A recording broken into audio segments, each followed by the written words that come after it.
Hello and welcome to Sim UK. This is Flashing Lights, a game that comes out on June the 7th, 2018. It's developed by Nils and published by Excalibur Games. Excuse my voice today, I have a terrible throat infection. And yeah, it's going to make me sound a bit odd and make talking a bit difficult, so I apologise in advance. This is very, very much an early access game, I'd say possibly even pre-alpha. And yeah, it's going to launch in early access, and if you've already joined Sim UK's group on Steam and you look at our reviews, you'll see that I've already given this a thumbs up positive review. But it comes with a caveat. You have to understand that this is very early access. What I am promoting here is that the potential this game has is huge. As it is at the moment, it's really quite buggy. I will show you everything today, and hopefully at the end of it you will agree with me. Now, a lot of people are probably going to jump on this game and bash it to bits, and it's easy to see why they could do that.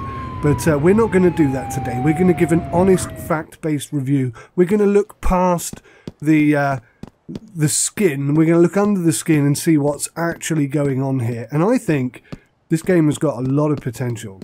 So let's begin by going into the settings. I will show you everything here. Now, I've got to say, the controls, although they're quite powerful, they're a bit of a mess at the moment. You can see here that the keyboard is already set up and ready to go. So you can run this game with keyboard, mouse. You can see my side tech is already in the list there. And you've got sensitivity settings. You can set everything up. The game controls are split into categories and into assigned controllers. So you have other, character and vehicle controls. You can see that if I reset to default here and click on the gamepad, there's absolutely nothing pre-selected in there for the gamepad at all. You can adjust the sensitivity and calibrate, which is all very good. We'll come back to this later because I'm gonna use the keyboard and mouse to begin, then I'm going to use my Xbox 360 controller, and then I'm going to hook up the G29 and the SciTech side panel so that you can see how everything works within this game. If we have a look at the graphics real quickly, you can see that this is the default settings. I'm going to put cloud quality, in fact I'll put it on high, sunshafts will turn that on, SSAO will turn that on, screen space reflection will turn that on, whatever it is, depth of field will show on. Something about depth of field that I'll show you later on, but let's just progress as we are. Now, the loading times for this game are not extortionately long, they're pretty quick. I do expect them to increase as the game develops and adds new content and new features.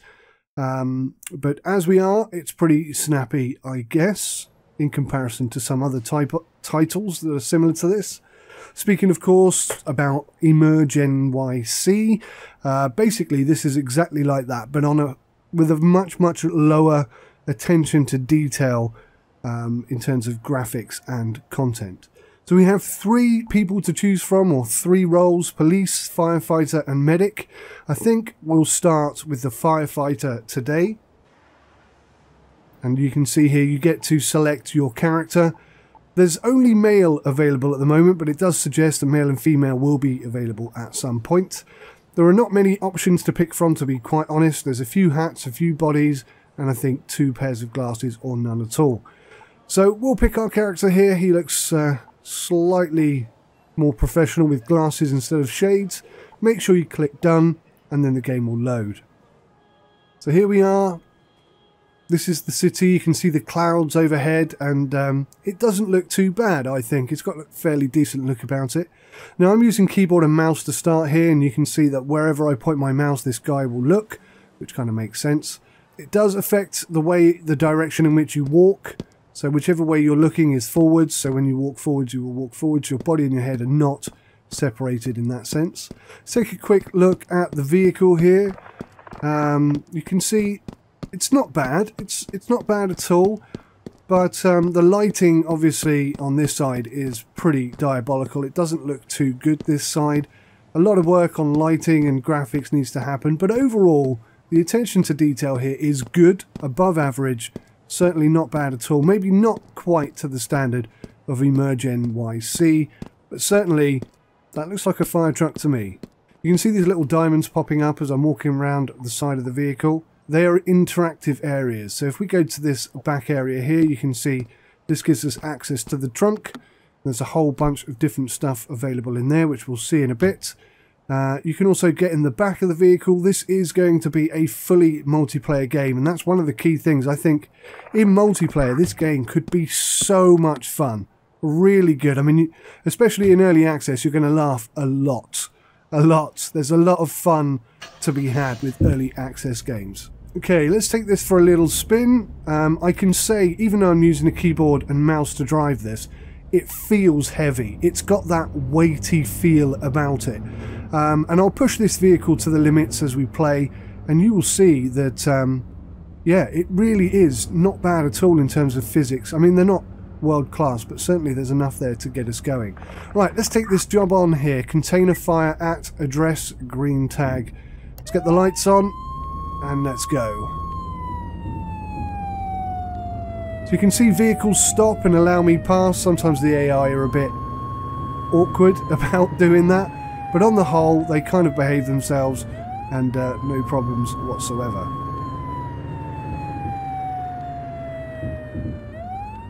So you can see the turning circle on this is not small. Maybe it's not quite accurate, but certainly this feels like a big heavy fire truck, and yeah, very impressive.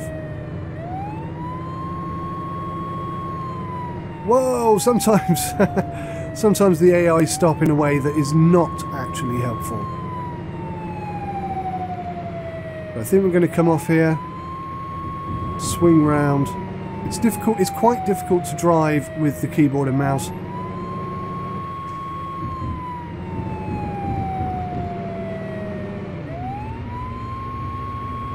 You can see that there's a bit of roadworks going on here.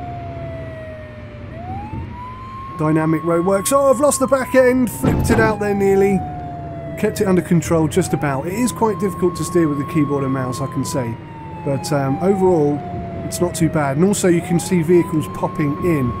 Now, I'm going to show you later on what difference... whoa, steady on. What? Whoa, I am losing this. I'm in a rush to get there. Maybe I'll take a shortcut. Oh, we'll just go across the dunes here and go and find out this fire. Yeah, you can increase the draw distance to, I think, 3,000 meters, but it doesn't actually improve the car popping for whatever reason. So we come rolling in. This is a petrol station, so this could be quite a serious fire if we're not careful. Completely overshot the turn there, but never mind. So let's get in, let's go see where this fire is and see if we can figure out what's going on. Okay, so we'll park up and we'll go and check out and see where the fire is, see if we can figure out what's going on here. Now, this building itself is not interactive. These bins out the back here, they're normally where you'd find the fire. Yeah, you can't actually go inside, I think, most of these, although I believe in the future that might change. At the moment, at least, there's no way in the majority of buildings, except for maybe some small alcoves. So I figured out where the fire is. The fire is actually in a bin just over the side here. Now, I've got access to a fire extinguisher, but the hose connection to the truck is not currently available. So I am unable to choose the hose to engine. There's no water hose nearby for me to use. There's no hydrant for me to connect to. So we are, in fact, going to have to deal with this small fire with just the fire extinguisher at the moment, which is not too bad at all.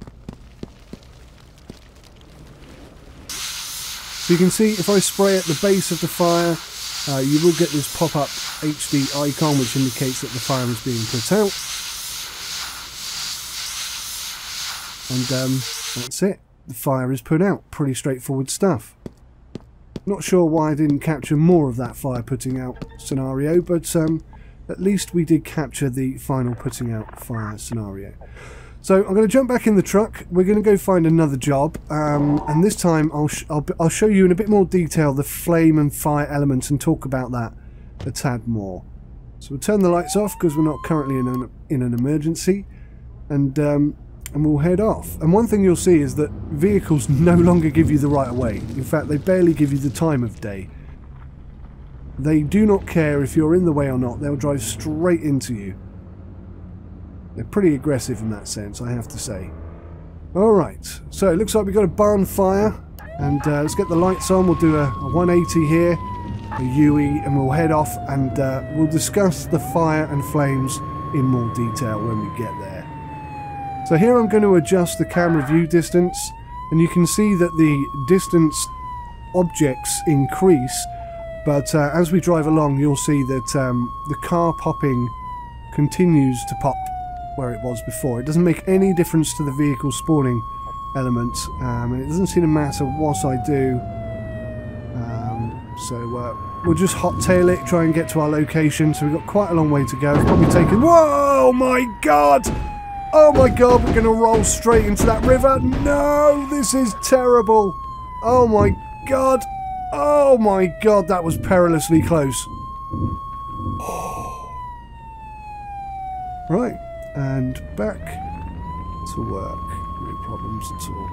I'm going to turn around here and take a slightly more direct route. And you'll see that the... Look at that. I was just about to say, you'll see that the handling of this truck... Oh, out of the way, chaps. You'll see that the handling of this truck is not... it's not unrealistic, let's say that. It feels very heavy, it's very long wheelbased, the back end can slip out and slide, and yeah, it's really quite realistic. I actually genuinely like driving this thing. It feels heavy, it feels good. Now I'm in third person view at the moment, but the game does also allow for first person. Look at that for a slide! You cannot take corners faster than you can take corners, if that makes any sense whatsoever. And also, you know, it looks quite pleasant in areas. There are sort of visually nice things to look at. Crikey. And, you know, should I drive off the edge of the cliff there, I would be in the drink. I'd be right in it. No question about that. Right. Looks like we're going slightly off-road here. Again, the audio is mostly good, but there are... See elements there where we're clunking and bouncing and bashing the bottom of the vehicle off the floor and whatnot. There's audio for that. I think obviously it needs improving, and over time I suspect it will get improved. When you consider it's a very early access and sort of put there as a placeholder, no doubt, then I think it's more than suitable. Right, looks like this is the barn that's on fire, so if we head on over here we can discuss how fire and smoke is dealt with in this game so far. So you can see the smoke is absolutely bellowing out of this barn, and all we have access to, because we're in the middle of a field, is going to be our fire extinguishers. Now they are really quite successful. There's no water hose available to us, so we are going to have to use the fire extinguisher. But they do work really quite well, I have to say. Now, in comparison to everything else in this game, I find this smoke work to be really hugely realistic. I mean, it's as though they discovered an animation that was absolutely wonderful and just thought, well, we can't do better than that, we'll have it. But it kind of stands out as being way more realistic than everything else to me. Now, that's not to say I want to see it gone, because actually I think the smoke and fire effect there is pretty decent. And because of the way they've implemented it in just a single point of a fire, it can be basically added to any building and anywhere. And I'll show you an anywhere moment in just a second. You can see some of them are more difficult to get to than others, and this fire extinguisher obviously has a limited amount. Now down there, in between those two hay bales, is a fire point, or a point of fire, and it's quite tricky to get to. We've just run out of juice, so I'm going to get another fire extinguisher here and try and get back into hitting that. So it's not that easy to get to them.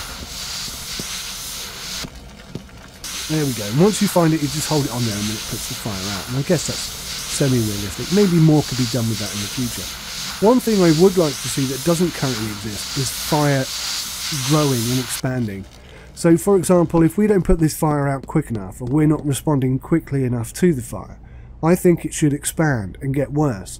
And there should one day be a point where you didn't do enough and you've lost the building. There's no way of recovering it once you get past a certain point. Maybe you could even have people in the buildings that need to be rescued, which obviously would mean you'd have to open up doors and, you know, be able to get inside and go upstairs and stuff. There's a lot of work that needs to happen with this game. There genuinely is. This fire point, for example, is almost invisible because it's kind of where it's positioned. But I think there's a huge amount of potential here just for the fire aspect, and a lot more work and a lot more features and content could be added just around this one small area. But as it is, as it stands, as an alpha, It's not bad at all. So we've dealt with that pretty well. Now, again, this is a multiplayer game, and I think fires like that with multiplayer access would be quite interesting and quite a lot of fun. Now, there's quite a few, with the fire department at least, there's quite a few things that you can do. Way more than the police or the emergency medical services, or EMS as it's called in this. Now, you can see here I can't actually get in the vehicle. It is a bit clunky and a bit tricky at the moment. And bearing in mind I'm using keyboard and mouse, the keyboard and mouse is the easiest way to control this game as it stands.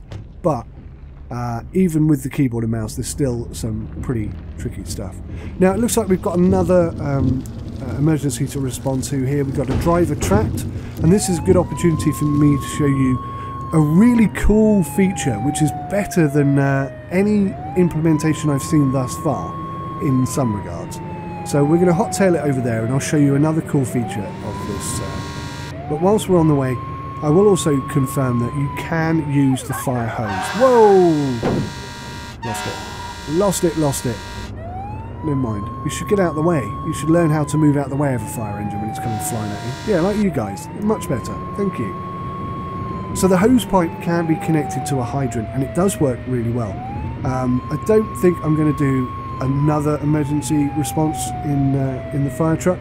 We'll just stick to this one more thing that's come up here, and I'll just show you how you untrap people, and we'll discuss how things link as well.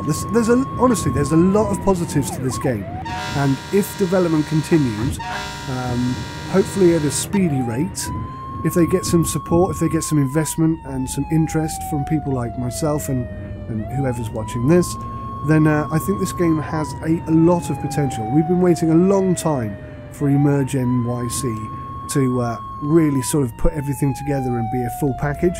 This game instantly plays better than Emergency NYC or Emerge NYC, but certainly Emerge NYC is looking to be a fully fledged simulator, whereas this is a bit more simcade, I would say, but certainly it's got a lot of content here, a lot of content that needs to be paid attention to. So you can see that we've already got medical services on the scene. We'll grab the spreaders and we'll head over to this white van. Now this bit is really cool. Watch how it spreads here. It actually bends the model. It actually reshapes the model, and I think that's fantastic. For a starting alpha aspect, that is really good, and it holds the shape that we bent it to. Now, surely that's, pre-animated, but, whatever. It's looking really good. It's little things like that, the little bit of attention to detail there that really shows how good this is. And you can see there's a whole bunch of other stuff that's going to be available to us later on. Now, this is a bit weird, because we've now got our medical bag out, and we're going to come and check this guy out and make sure he's okay. Now, realistically, the ambulance service is there, and surely to God they're better at dealing with this than we are. But again, put yourself in a multiplayer perspective, a multiplayer scenario, and you've got one guy playing as emergency services and one guy playing as fire services. I think this game could be really good. Now, because it's early access, or I've got this in early access, I can't really test the multiplayer aspect, which is a shame. And I don't know exactly how many multiplayers there can be at any one time. But certainly I think this game has massive potential, and could be a hell of a lot of fun. It needs a lot of work, but it's off to a very good start, in my opinion. Okay, so we'll let the EMS take over and do their thing, and we'll go and we'll take this back and maybe go try a hand at EMS ourselves. So we'll take the fire truck back down to the hospital area, and the buildings, I must say, I can only assume they're placeholders and more's going to be done with them, because they look really basic and really limited at the moment. But it is early alpha, early access, and these are the type of things you expect to see in such a scenario. There's enough here to sort of justify or warrant or indicate future development, and there you go, there's the hospital.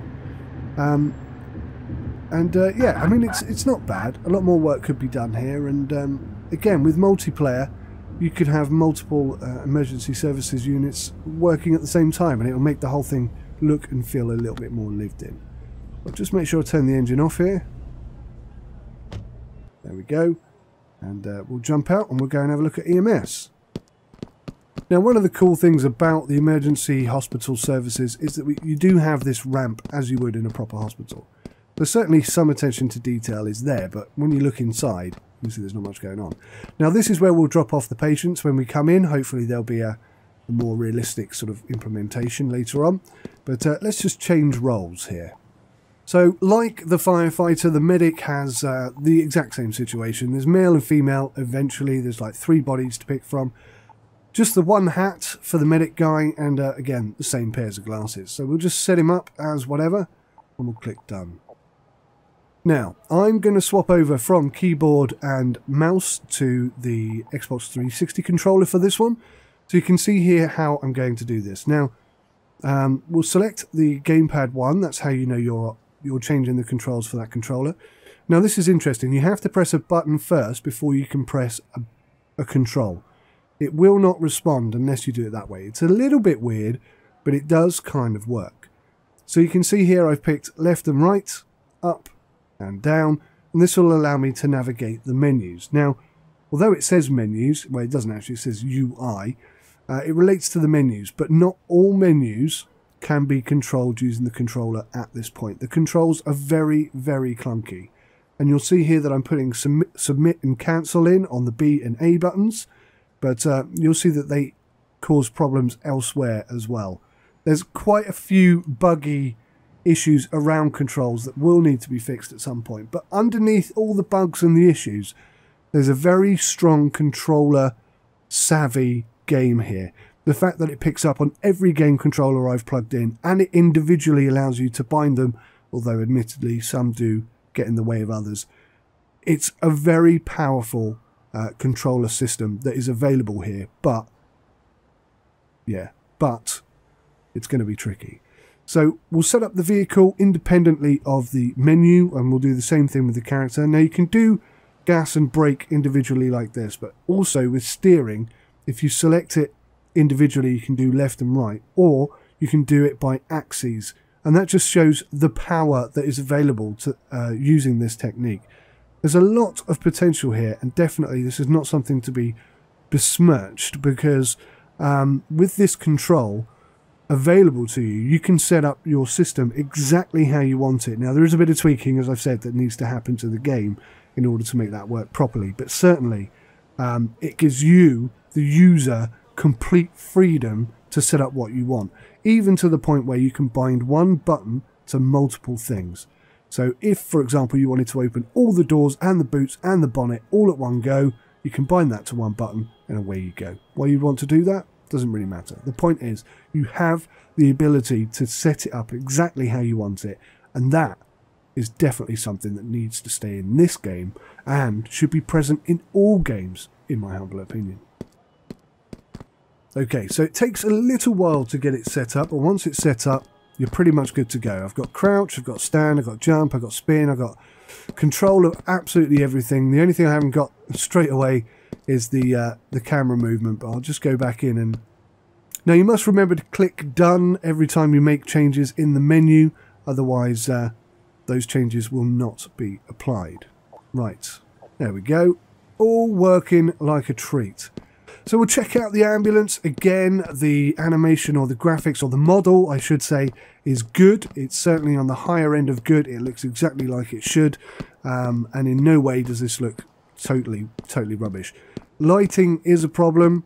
But again, you can see inside the vehicle, you can see the equipment is there. It's actually really well done. It certainly conveys the message of an ambulance to me. No question about that. If we jump inside,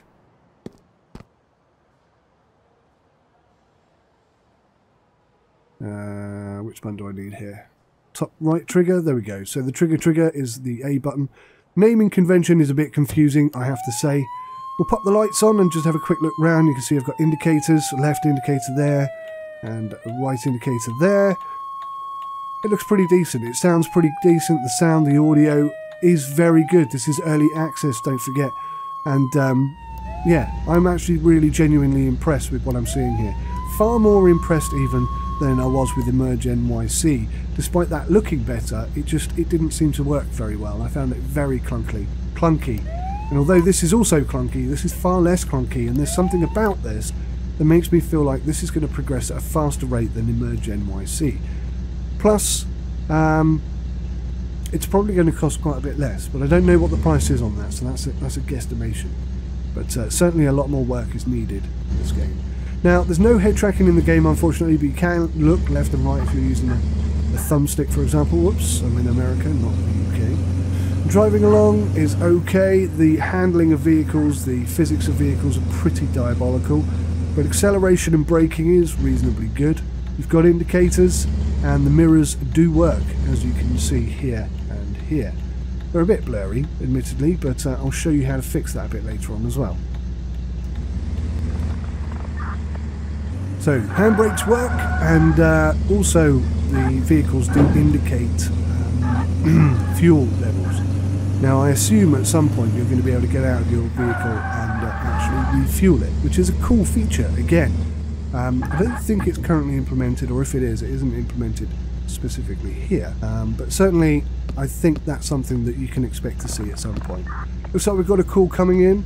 A vehicle incident at address, green tag, driver trapped, call ID 3, respond code 3. Now that all probably means something eventually, but we're just going to whack the lights on and we're going to go. Now, unlike the fire department and the police, unlike the fire department, the ambulance and police departments only have one job, well, one repeated job that they have to deal with. Now, both of them are reasonably good. You've already seen one from one perspective, and you're going to see what I mean in a moment.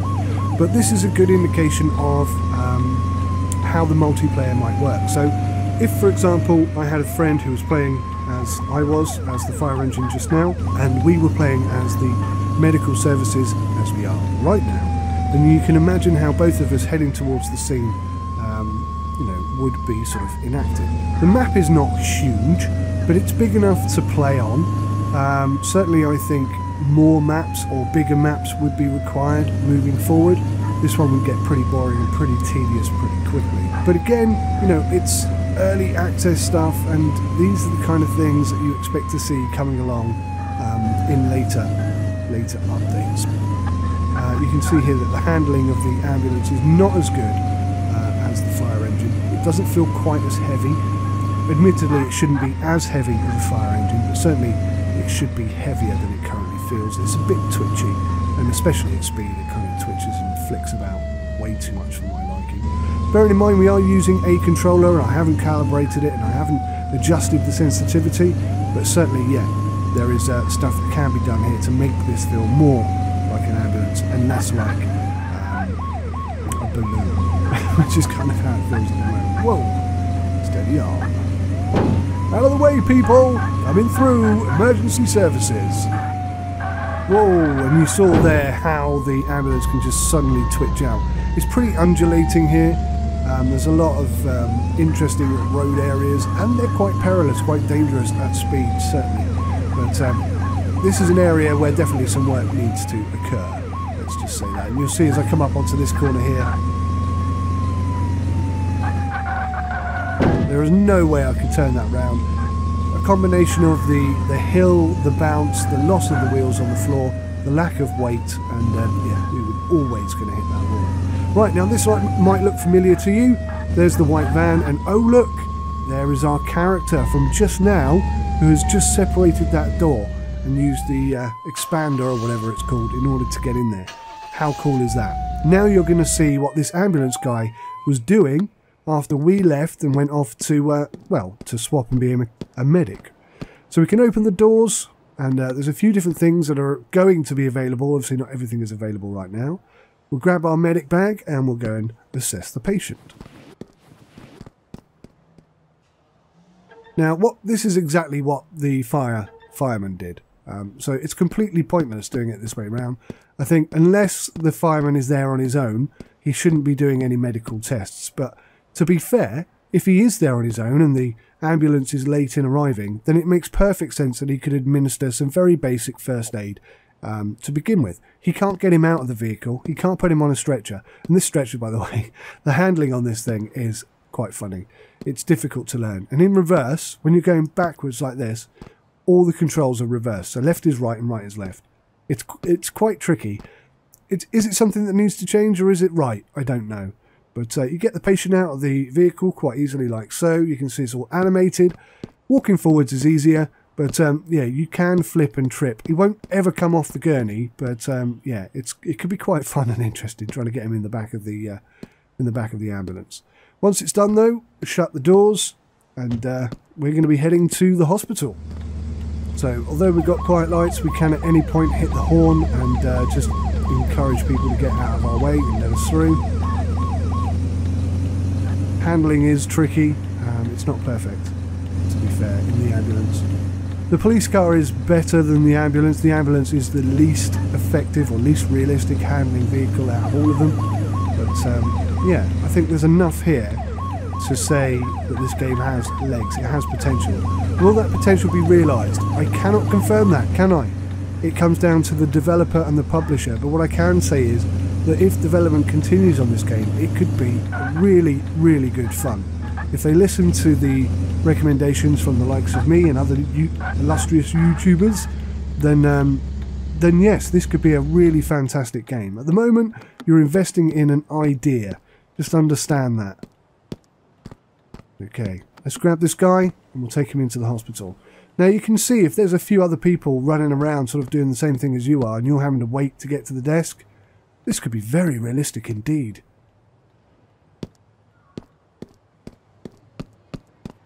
But anyway, that's that job done, and that's the only job available to the medic team. We'll go over and we'll have a look at the police now and see what we can do there. So you can see we're coming up to the police station. Once again, I've forgotten that I'm in America, driving on the left-hand side of the road. That car there is definitely going to get a ticket. And you can see my Debsy and Makepeace handbrake driving skills here. You know, just getting ready and prepared to be a police officer. So we are here to protect and serve. I think there's the American police officer term, and handbraking should be in there somewhere as well. So we'll jump out of our vehicle, we'll shut the door, and we'll go inside. Now for this one, I'm going to hook up the G29 and the Cytec side panel. You see me just tripping over the top step there, not sure what that was all about. If we come over here and select change role, you can see we can't interact in this area at all as a medic. That's for the police only. So let's change to a police officer. And once again, similar kind of thing. The body setup, the options are all very, very similar. Very limited at the moment, but obviously due to change as things go on. Now remember to click done and not back, or your settings will not be enacted. So here we are. Wonderful police station. We're in our police outfit and everything is looking... Holy crap in hell! I think we need to go and have a quick word with this gentleman. Excuse me, sir. Are you okay? What was that all about? I guess you spawned in on top of a wall or something. Wow, look at him driving like a complete maniac. I think we're going to have to go talk to that chap. If I can get in the vehicle. Here we go. Where did he go? Oh, he's gone already. He got lucky. He got lucky. Alright, let's instead go and check out this vehicle and see what we can do. So the vehicle itself, I believe, is a Dodge Charger. Don't quote me on that. I don't know for sure. It looks pretty darn good, I've got to say. Quite an aggressive looking car, as most Dodges are. The light effects, the sirens, etc., all very good indeed. And unlike the other vehicles, this one has a little bit more inside that we can look at. So if we go jump in the vehicle itself and switch to internal view, you can see that we have a computer. Now, I mentioned this earlier about the depth of field thing. When you're in-game, you won't be able to see the computer if you've got depth of field turned on. You see that little circle there?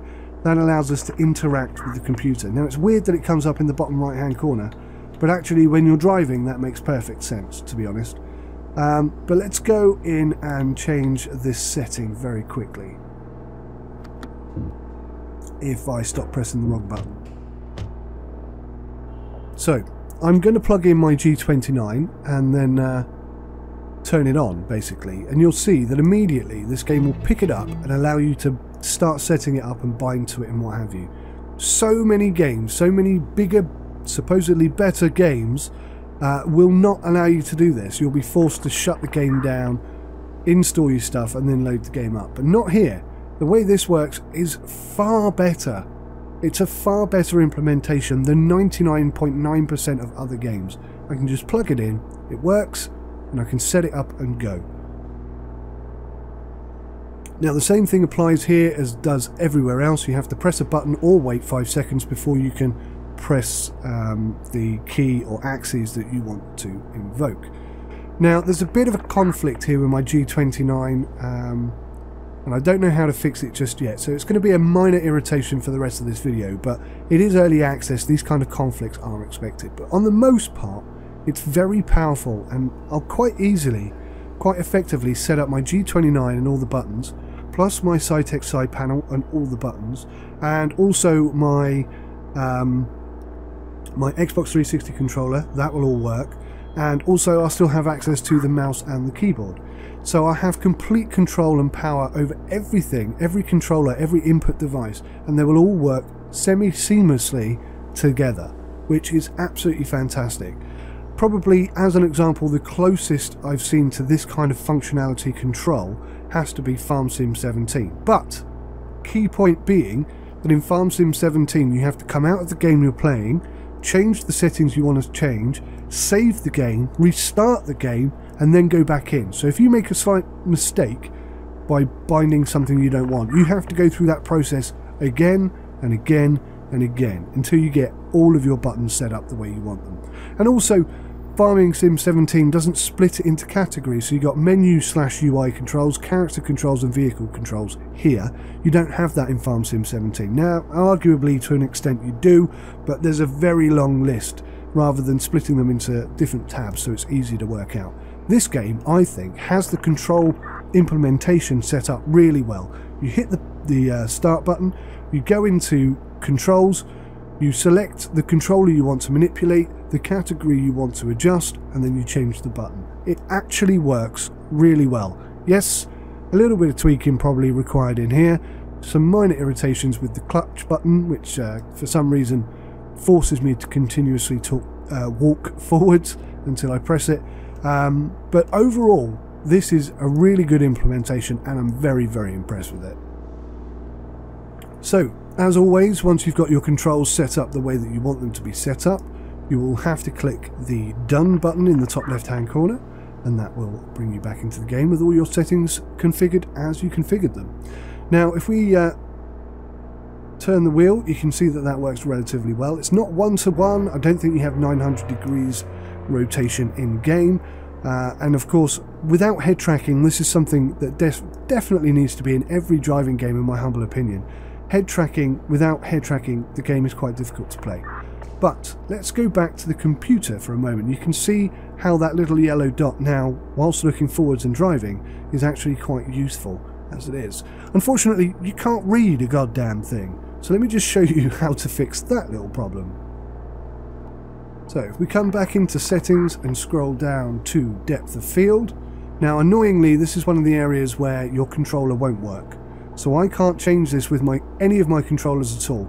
I need to go back to my keyboard and press the left arrow key in order to turn this off. It's an irritation, it's early access, these are the things that you need to tell developers about, and then they can come in, figure out why that is, fix it, and then it's no longer a problem. So once you do turn the depth of field off, you can see immediately everything becomes clearer, including the computer. So this is just a bug. Now, there are three things you can do here. Scan the vehicle in front, use the speed radar, which is built into the front of the vehicle, and the third one, which was check the database, is not currently active. But again, it shows that these things are coming in future development. So let's go have a little drive around and see if we can't nab somebody.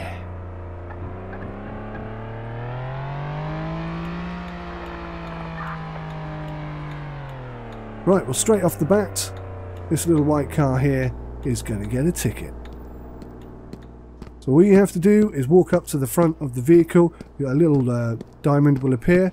You can see that I can't stop walking because of this bug with the clutch. Yeah, if I hit the clutch, he stops walking, which is good. And you just click on it, fill in the details, parked in a no parking area, and you come down, hit the license plate number, hit the fine amount, date and time, issued by, done. That's it. Ticket is assigned, and obviously you get points for having done all of that stuff, which is really, really cool, I think. Obviously you can make arrests on the street as well. There's not that much going on in the game. There aren't that many crimes that you can deal with at the moment, but certainly this is an area where development needs to occur. But if they open it up to the modding community, then the amount of jobs and... right, that white van's getting a follow. The amount of jobs and stuff that you can employ is just unlimited if they open it up to modding. I'm not sure if that's going to happen or not, but my fingers are crossed for that, because that would be excellent. It might be too complicated to implement, I don't know. But anyway, we're going to follow this little guy, this little white car here, and you can see when I've got the front of the car pointing at the back of his van, it gives me a target in front speed, max speed, and also target distance that they are in front of me, which is quite cool. I think that works really well. It's an impressive thing. I haven't seen it in any other game. It looks good to me. Now, there is one job that the policeman can take on. It constantly comes up. It's the only one available at the moment. Again, early access. Hopefully more will come soon, but let's go take that job, and I'll show you some cool stuff that the game does. So, right in front of us, almost as like magic, you can see that that red car that's driving erratically has arrived. Now, all the other AI vehicles try and drive correctly at the right speed and in a safe and concise manner. Now, whoops, I didn't mean to hit that button. You see he crashed there into that wall, but no damage has been done to his car, which is a shame. Something else I'd like to see in the future. You see he's driving erratically all over, swerving around inside and outside. He's trying to avoid us, and he's not really caring for other people's well-being. Now he's stopped. We're going to hit him hard in the arse, and hopefully that will stop him. Now I'm just one car on my own. Not forgetting I'm driving my G29. I don't have head tracking on, so keeping an eye on him is quite tricky. But, whoa! Yeah, so me hitting other vehicles isn't really a big issue, but if you had a multiple, 3 or 4 cars, you could box this guy in. Now that white van, you can see, despite me having my lights on, is just pushing his way through. He doesn't care. And ordinarily I would be looking to call that car in and slow him down and do a scan on his plate and whatnot. But anyway, you rough up the car enough and they'll stop, at which point you can get out, you can talk to the guy, you can give him commands, you can ask him for ID, and every time you do something like this, Jackie Wheeler, every time you do something like this, you increase your reputation points. And I think what happens is, as reputation points increase, new jobs and new opportunities arise, more difficult tasks become available to you. So ordinarily, I would take this gentleman's ID, I would go back to the car, I'd probably put him in handcuffs first, but I have got this clutch issue, so we'll just we'll ignore the fact that I've done it the wrong way around this time.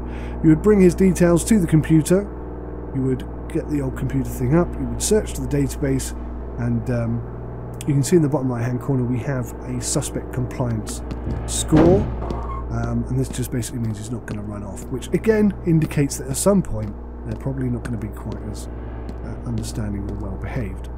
So once we've decided that this gentleman is completely out of order, we can put him in handcuffs, and probably a good idea to frisk the guy first. So we'll frisk him. You can see the animation is not spectacular. He's got an ID card on him that gives us an extra 5 reputation points, and then we'll put the gentleman in handcuffs. You can see he turns around, cups his hands together, and then we can grab him. Now, one thing I've noticed is when you come into a menu like that, you can't then go out, so it's a bit clunky. It does need some work, definitely. But we can grab him, and bearing in mind I've got this clutch walking problem, I'll try and put him in the back of the car any second now. Just, there it is. Nope, missed it. Try again. There we go. Got him. And he's in the back. He's actually physically in the back of the car with his feet poking through the front seat, which is quite funny. But again, early access. This is all stuff that can be fixed over time. So we'll shut the door, and then we'll jump in the front ourselves. We can't do anything with his vehicle. It might be nice at some point to have another police vehicle with a tow truck or a pickup truck.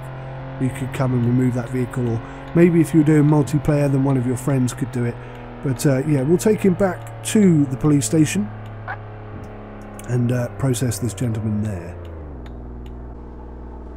Now, one thing I did want to check before we go, I did set this G29 up to have gears, but rather laughably, if you come up here in the control settings, you can see top right hand side, vehicle gears auto. We'll set that to manual and we'll click done. But all that really does is allow us to put the vehicle, the automatic vehicle, into drive, neutral or reverse. But you know, it's a bit more realistic that way.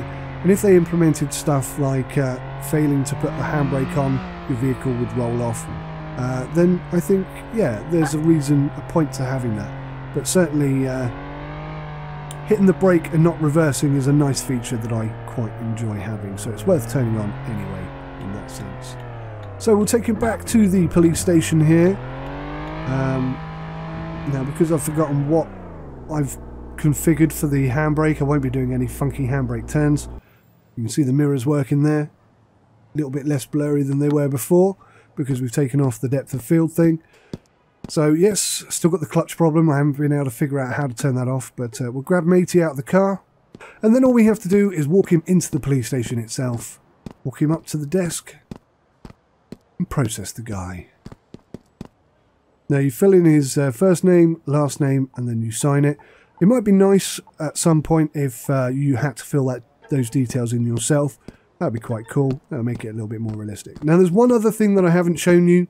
Previously at that desk there you would be able to swap your weapons and so on and so forth, but you can't do that anymore for whatever reason. I'm not sure how you do it now, but if we make our way round to the boot of the vehicle here and open it up and look inside, you can see we've got a few options that are eventually going to be available to us, but this is where you would get your second weapon from. Obviously you have a taser, a main gun, I'm assuming a shotgun is going to appear at some point. Whole bunch of different things you can do here, fire extinguisher, spare tyre, and traffic options as well. So we're going to go check out the speed gun. It's the only other thing that's really of any interest at the moment. So if I head on up the road to the motorway, you can see as I'm driving slightly erratically here that the suspension, whoa, could have done that guy for jaywalking. Luckily for him, I've got to be somewhere else. So yeah, let's just drive on up here. Seems like a decent spot. We'll pull off the side of the road. We'll jump out. And yeah, we'll go to the boot of the car. We'll get the speed gun out. And nobody's really speeding at the moment, which is a bit boring. But I'm sure if you were sat here long enough, and you could do it from within the car. I'm not sure if you can do it from within the car, actually. I think you do have to get out of the car to do it. But yeah, I mean, it works pretty well. Does the job, and I think this game has a huge amount of potential. Certainly it's buggy, certainly it's not the most graphically pleasing thing in the world, but my god, it's got potential. It really has. And you put like 3 or 4 players on here, you can have a real laugh. Now the only concern I really have is how quick or slow development will happen. Now this is almost exactly the same as Emerge NYC, but I think because they've got the 3 services in already and all of them do something, they've already shown that development for this game is going to be much quicker than Emerge NYC. And it's almost to the point where maybe this one is your simcade and then Emerge NYC will be your fully simulated environment, but not for another 2, 3, 4, maybe even 5 years, maybe longer than that. Whereas I think this game is going to be fully completed, or at least to a point where the game is really fully playable 12 to 24 months from now.